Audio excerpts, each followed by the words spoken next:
vehicles inside the home who were able to hide and avoid being shot by Gordon as he went through the house searching for them. Following the shootings, at approximately 9:01 a.m., Gordon drove to the unit block of Edgewood Lane, Levittown, where he forcibly broke into a residence, after which he shot and killed 25-year-old Taylor Daniel, with whom he has 2 children. Following the shooting, he fled the scene. At the time of the shooting, there were 4 other individuals present inside that home, one of which was injured after being bludgeoned by Gordon with the assault rifle. She was transported to Jefferson Torresdale campus for her injuries. At approximately 9:13 a.m., Gordon committed a carjacking at gunpoint of a 44-year-old man from Morrisville at the parking lot of the Dollar General on Bristol Pike in Morrisville. The operator of the vehicle did not suffer any injuries. Gordon is believed to currently be homeless and has ties to the Trenton area. At approximately 11:38 a.m., the Honda CR-V that was the carjacking victim's vehicle from Bucks County was located unoccupied in the 100 block of Miller Street in Trenton, New Jersey. At approximately 12:22 p.m., we received information that Gordon is currently barricaded in New Jersey with hostages. He's inside the residence on the 100 block of Phillips Street in Trenton. We are referring all information regarding that aspect of the investigation to the Trenton Police Department. At approximately 12:25 p.m., we lifted our shelter in place. I will answer the questions that we're able to answer at this juncture, and I'll turn over some, excuse me for 1 second. I'm going to turn it over. That's okay, Joe. I'm going to turn it over to Chief Whitney for a few additional remarks, thanking the resources, the tremendous resources that have been devoted to investigating and preventing further criminal acts from this individual, and then we'll answer questions. Good afternoon, everyone. So this was an outstanding team effort by the law enforcement community here in Bucks County. In addition to our district attorney's office, we had assistance from the Pennsylvania State Police, the Bureau of Alcohol, Tobacco, and Firearms, and the Federal Bureau of Investigation. We also had help from all of our surrounding communities that sent representatives to a staging area while this incident was still dynamic and unfolding to investigate reports that were coming in and assist us in securing the 3 different crime scenes that we had here in Falls Township. So my thanks to everyone who assisted us today. It was an outstanding team effort. Would you mind saying and spelling your name just for the record, please? Yes, my apologies. Jen Shorn, S-C-H-O-R-N, Bucks County District Attorney. And Jen is just J-E-N? J-E-N, thank you. My name is Nelson Whitney, N-E-L-S-O-N, W-H-I-T-N-E-Y. I'm the Chief of Police for the Falls Township Police Department. Have you guys had previous contacts with the suspect, whether Falls Township or anywhere in Bucks County or outside? We've had minor contacts in the past, but nothing that would indicate anything like this would happen. The woman who was injured at the Edgewood Lane home, is that her mother? Is it a child who was injured? It's the mother of the deceased victim. Yes. Is she seriously injured?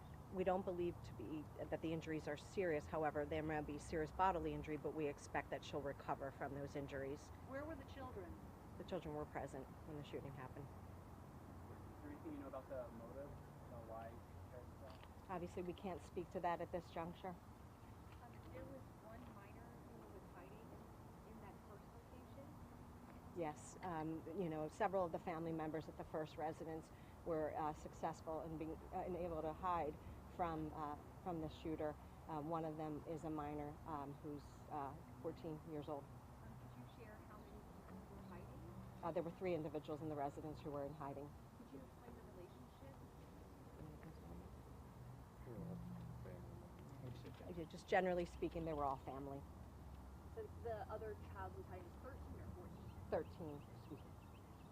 13. So there were 3 other family members hiding in the first home. In the second home, there were 2 other family members hiding. Is that correct? No, not correct. I'm sorry if I misspoke. In the first home, there were 3 family members hiding. In the other home, there were other family members present. However, there was the deceased victim and then her mother who was injured as a result of an assault. And then obviously minor children were present. Jen, in speaking to the family members, Do you know if there's any history of mental illness, outbursts, anything that would indicate? Nothing that we can speak of at this juncture. How many weapons is he believed to have? I know the initial report said he may have had multiple long guns. We know initially he was armed with a long gun. He may be armed with other weapons. I don't have specific information on that. And What type- also, well, you go for it. I was gonna say, what type of long gun? You with that? He was armed, my information is that he was armed with an AR-15 style assault rifle. Do you know if he had that at this point? Do you know if he legally owned it? Obviously, this investigation is still pending. We will investigate every aspect of how he came into possession of these weapons. I understand that police were pretty close by on the Vermilion Hills shooting call. Was there any pursuit or interaction that officers had with him following that shooting call? There was no pursuit. Law enforcement has been in touch with Gordon before pursuing. Police were also called to at least the Edgewood Lane residence. Can you confirm that for either of the locations? You wanna, I don't really have specifics. he's not. Yeah, I'm sorry. I really don't have specifics on the locations of the calls for service or the nature of them at this time. I just know that qualitatively there was nothing that to us indicated that something like this would happen. Do you know how long Andre had been homeless? Again, we'll gather that information and report back with updates. But as it relates to this matter, it's obviously ongoing. And so I think at this juncture, any future questions, we will certainly be providing more information as we receive it. But I think that Does is he have a criminal history? I can't speak to that. Is he confirmed to actually be in that residence in Trenton?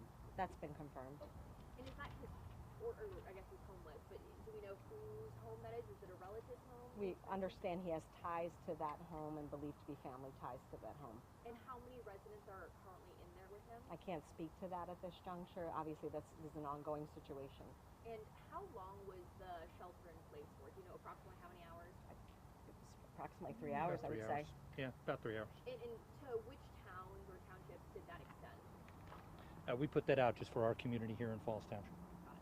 How did you get everybody off the parade route? I know that was probably a bit of a challenge. You know, we were in contact almost immediately with the organizers of the parade and let them know that we needed to shut the parade down.